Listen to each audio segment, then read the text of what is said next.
I do know that I've waved out to everybody who I've seen after a long time. It's good to see all of you here, sir. So this event is very special. Last year, this year, when I was in Davos, we met the Honorable Minister and we requested him that he bring a delegation to Tamil Nadu. Tamil Nadu being the biggest, the most powerful engine that's powering this nation, this amazing nation called India. This state called Tamil Nadu is the engine that's powering this Indian train. And I say that because I know for a fact that all of you also agree that when you have 40,000 factories in a state, and when you have almost 43% of all the women working in India in one state, and when you have so many MSMEs, we're thriving, churning out amazingly talented people and amazingly productive products, then you know that this place has something special. When you also know that this one state alone delivers about 150,000 engineers every year and an almost unbelievable number of doctors every year, and you know that this state is special.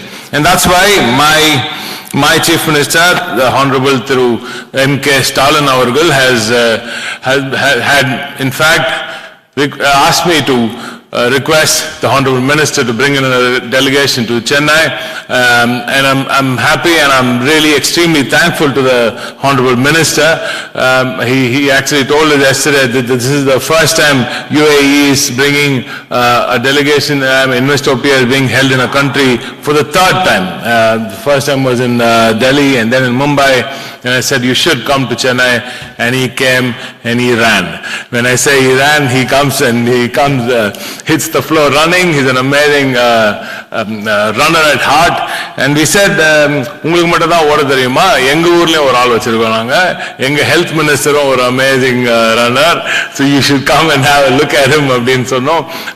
So I'm just telling them how I brought the health minister to this. So this morning, last night he said we should go running, and I asked him which part of me looks like I go running. So I said no, we have this one special one who's apt for you, and he'll throw a challenge. He's 65 and he's done 155 marathons around the world. So yeah, I think that's more your range. So I requested our health minister to come and join us today, and he did this morning. So I woke up pretty early. In fact, I didn't sleep last night, so because I've just come back from the US, so I have a bit of jet lag, so that helped. So I could go and meet them in the morning.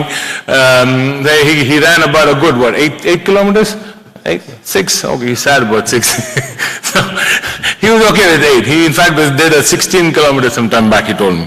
So that's why I said, when you do that, and of course any runner would need a good pair of running shoes, and I'm sure he'll be also interested to know that Tamil Nadu has the best footwear industry in India. We manufacture some of the best footwear, and Paul there says that we already have a pair manufactured right here for the Honorable Minister ready later.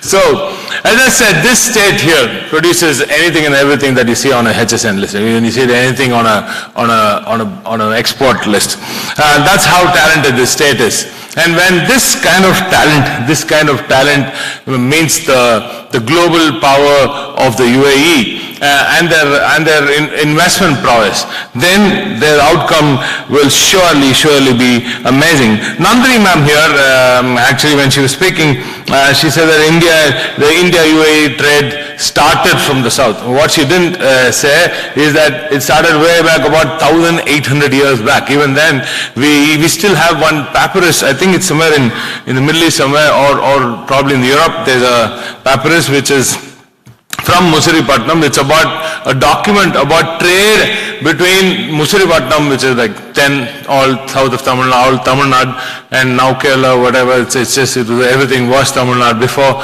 and now that we were Tamils and the entire South Indians were trading with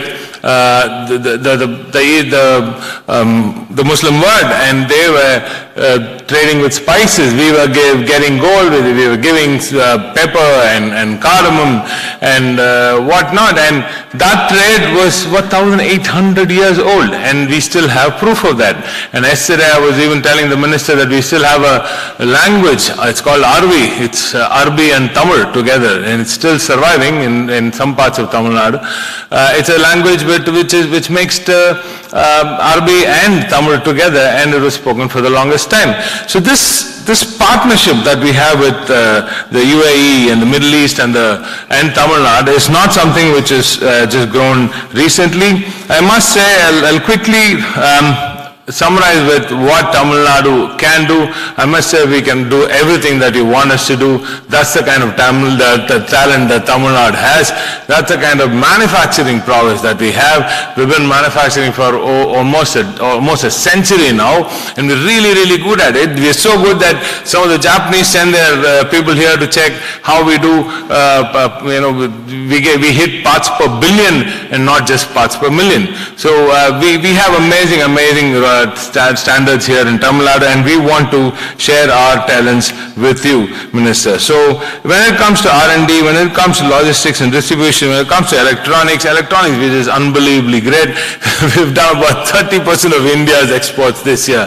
30%, can you believe that? We did 10 billion last year, and I'm sure this year we're going to hit 12 billion plus of exports in electronics. So that's the kind of prowess that we have. And when a partnership with the UAE is established, I'm sure we're gonna scale greater heights. I do see specific, I'll just finish by saying what the specifics that I am personally interested in. Agriculture, food security is something with the UAE is very, very keen on. Agriculture is our strength, but we have not done enough in value addition of agricultural produce. We produce so much, but we don't value add so much. But I think once we value add, the UAE is going to be a huge, huge market. And from there on, right, just like through Dinesh will also pointed out here, it's not just the UAE, it's not just the Middle East, it's the African market that we're also concentrating on. So I think it's a huge, huge trade benefit for both the countries. And as I said, our strengths in electronics, our strengths in solar and wind power, when manufacturing and space tech, especially space tech, we have so many new startups coming up. We have so many incubators, so many accelerators being started. In fact, one of my good friends is here, and he's going to start one accelerator on the 31st of July, if I'm not wrong. It's called Vanam. It's going to be a space tech accelerator. So there's so much happening in Tamil Nadu, and these are things that can only go forward when this kind of a relationship doesn't stop with an MOU, right?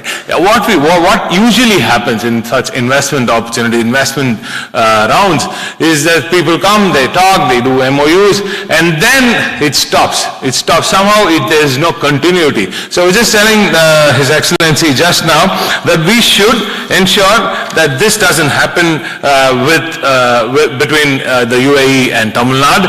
What I suggested is that we have a working group, follow up on this whole thing, listen to all of you today, get what you're talking about, see what is coming out of this, and then take this to a working group which has the CII, which has Investopia in it, the ministry in it, and our ministry here in Tamil Nadu also in it, guidance could be part of it.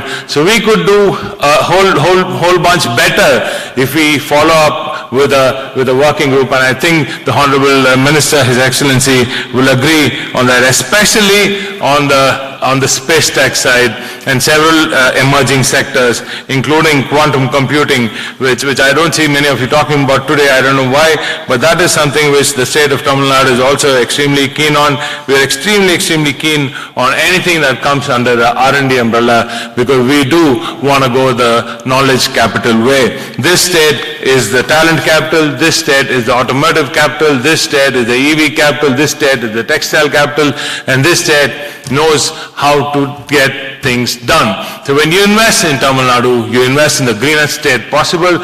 Everybody's talking about sustainability, so everybody talks about SDG. Right now, this moment, Tamil Nadu is a topper in SDG goals in several criteria.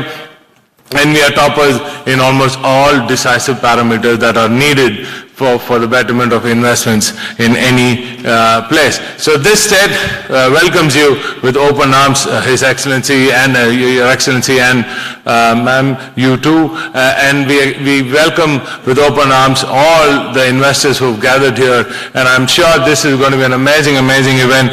And I'm looking forward to amazing outcomes from this event. And as I said, under the leadership of our Honorable Chief Minister, Thiru M.K. Stalin avargal, we will make sure that there is outcome from every single meeting that happens today. And I'm extremely thankful to my beloved friend, His Excellency, the Minister, for having taken time and kept his promise.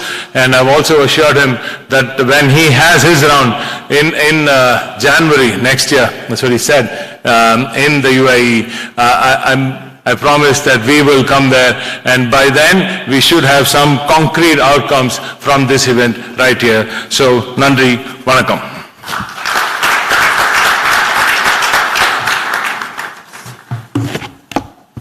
Thank you, sir. Ladies and gentlemen, I now have the privilege and honor to invite our chief guest for today, His Excellency Abdullah bin Tawq Al Mari, UAE Cabinet Minister and Minister of Economy, who will now give the welcome address, the keynote address.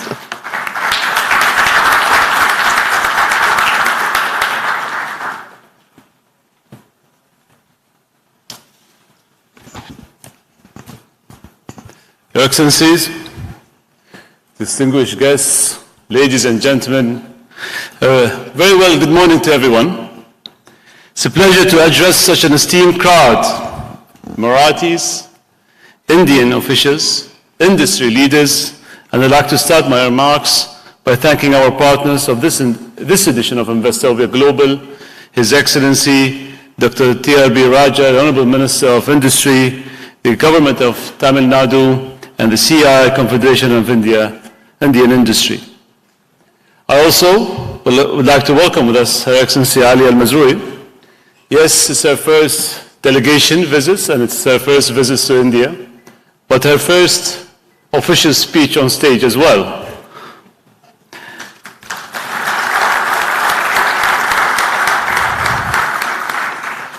To be honest, if you ask me how many times I've been to India, I lost count. I think I have a quota, I have to be here once every quarter.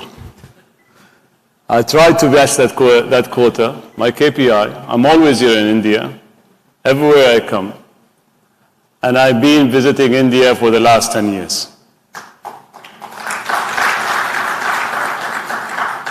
I visit India on a personal level, as friendship, and I visit India as well as a professional level, as my ministry, as a Minister of Economy. I've done so much up north in Delhi, in Mumbai, but this time, with His Honorable Minister back in Davos, it was a time to change the plan and go south. Like he said, Tamil Nadu can make it and can do it. Here we are today, making sure that this relationship exists and happens as well. 7 months ago, we said, let's do something in Chennai and let's make a conference and bring people together. Here we are, 7 months later, things happen. Last night, I said I want to go for a run. Next day, the next morning, there's a huge, lavish, great run happening this morning. We all missed it. But we managed to run through the health walk that was created by the Minister of Health and the Tamil Nadu government. An interesting project, an interesting initiative to get the Tamil Nadu people to walk and to run in the morning. And engaging with the people, I always say we are locked up in conferences or being in meetings, but being down on the ground and seeing the city and seeing the infrastructure and meeting the people, this is something that we'll always remember all our lives. UAE has made a name for itself, strategic partner of India, offering many services, a range of them, including logistics, finance, technology. We are India's third largest trading partner and among the top 4 investors in your country in terms of foreign direct investments. The people-to-people ties is between the UAE and India are another important aspects of our relationship. The Indian community understands the UAE. the UAE community understands the Indian community. We have significant contribution in our development in our country. We are proud to have a strong presence of Indian businesses in the UAE.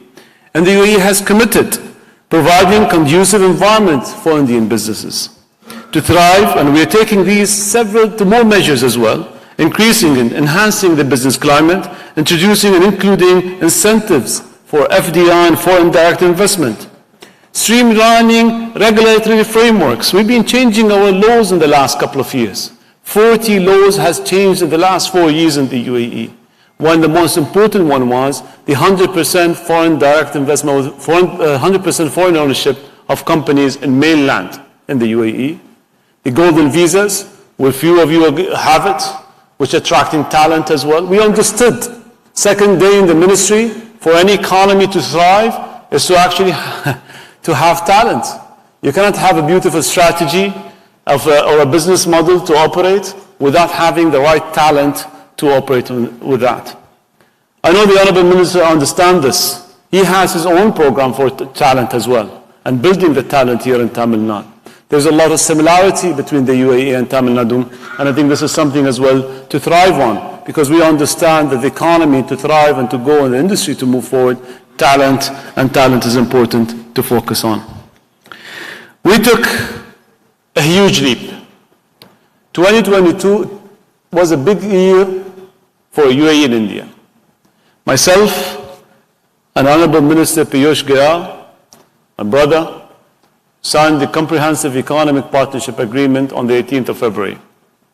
It came into force on the 1st of May, 2022. 2 years down the line, 15% growth between trade between UAE and India.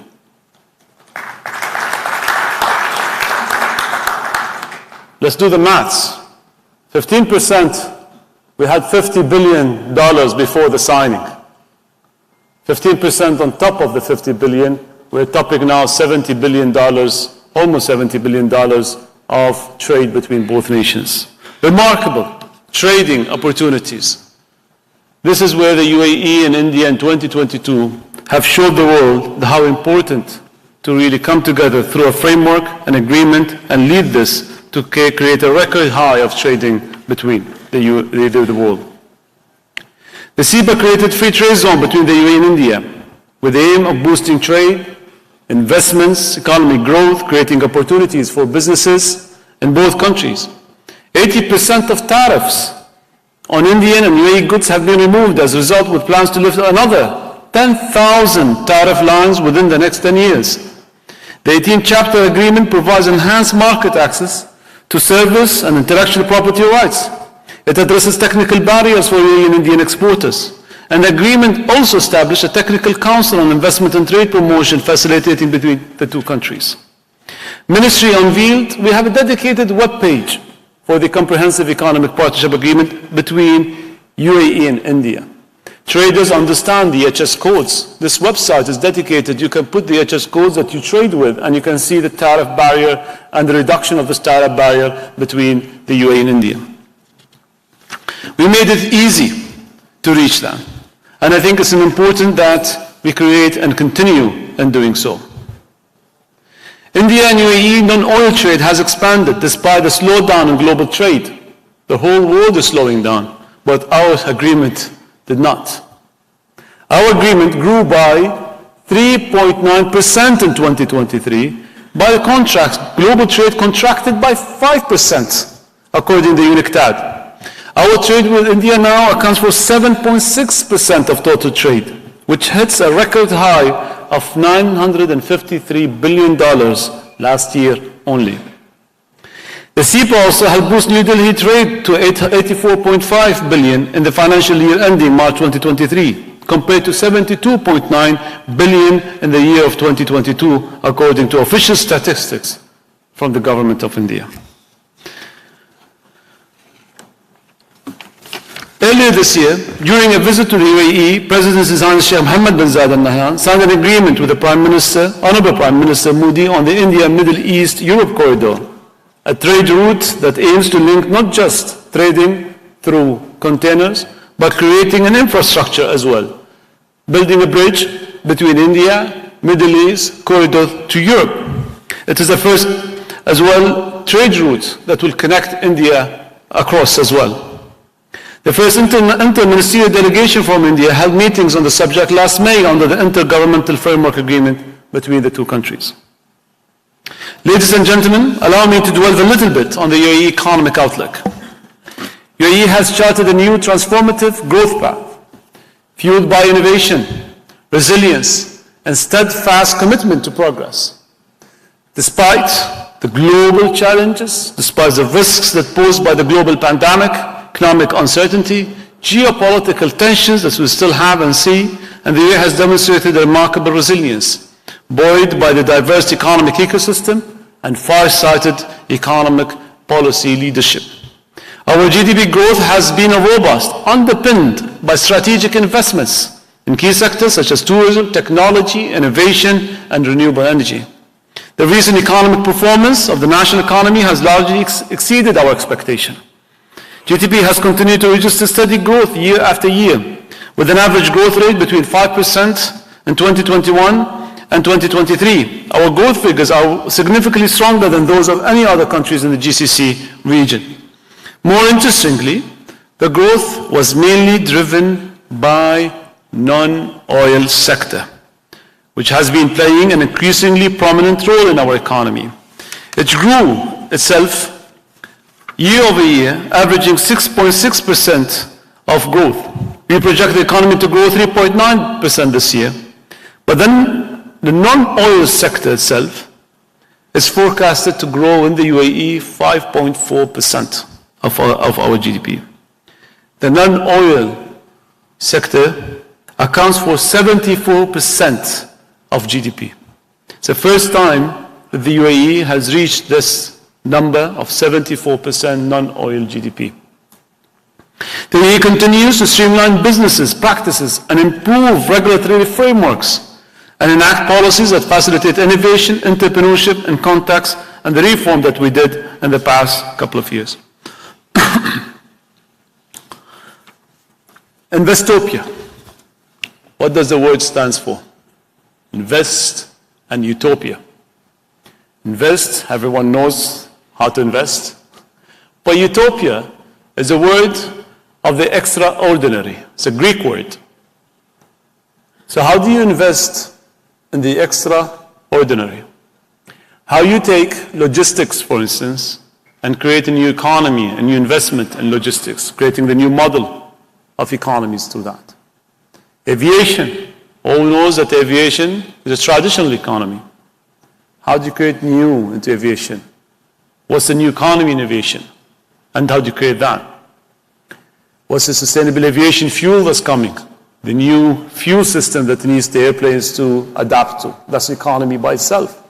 Do we have the SAF, the sustainable aviation fuel production, ready for the technology of the airplanes to go forward? This is opportunities when the world is changing. Investopia is a place where we need to meet together, people to people. And one thing I will leave you with in the next few hours of this conference is not to talk about what did you do as a business, but what's new in your business, what's new in your investment, and what's new in the future of that business that you're thinking about investing and creating and growing.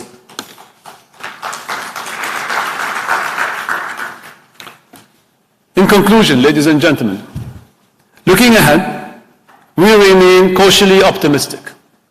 We may remain conscious, but we have a far-sighted overview to opportunities on the horizon, on the global landscape. The economy, it is imperative that we leverage our strength. We capitalize on emerging trends. We embrace innovation, and as a catalyst for sustainable growth, it is imperative that we remain agile, adaptive, and forward-thinking. The challenges that lie ahead are major, but so are the opportunities as well.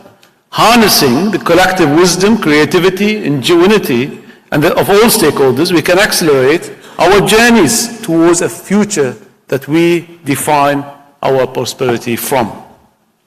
UAE is dedicated to collaborate with our international partners, bilaterally internationally in order to tackle the world's problem, to build more sustainable and prosperous future for all. Our partnership with India is a case in a point of such commitment. It is exceptionally impressive that the significant increase in trade I just mentioned between our two countries in both directions came in the context of the global macroeconomic headwinds and the global fragmentation trends that's happening. This makes me more confident that the relationship between our countries will continue to flourish in the years to come, and both countries will reap the benefits of a strong partnership. As the Minister of Economy of the UAE, I'm committed to continue visit India in the next couple of quarters coming, and all the strategy and targets that we have been talking about, the working group that the Honorable Minister has mentioned, will follow through, will listen to the outcomes of the afternoon sessions that you guys are going to have, of the things that you're going to discuss, and about the new economy and the new investment in new economies that we would like to hear about and create them together. Thank you very much, and thank you for your attention.